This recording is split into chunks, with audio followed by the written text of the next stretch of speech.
Everyone, আজ আমাদের বানানো হয়েছে গরম গরম মাটন কষা।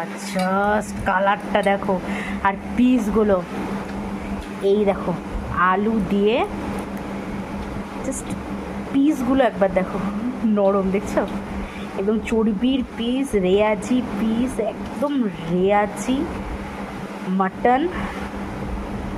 টেস্ট কিন্তু দুর্দান্ত হয়েছে। এটা আমার মায়ের হাতের মাটন। এই দেখো সিনা পিস, দেখো দেখতে পাচ্ছ কি দারুণ দারুণ এক একটা পিস। এ দেখে নাও, সব সিনা পিস আছে, চর্বিওয়ালা পিস আছে। আর দাঁড়াও, তোমাদের একটা দারুণ পিস দেখাচ্ছি। এ দেখো,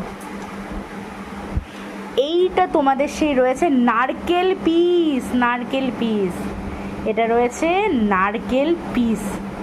দারুণ কিন্তু। আর গ্রেভিটা দেখো, দারুণ গ্রেভি, একদম রগরগে ঝাল ঝাল, একদম তেল বেরোনো, দারুণ মাটন কষা। তো কেমন লাগছে সবাই জানিও।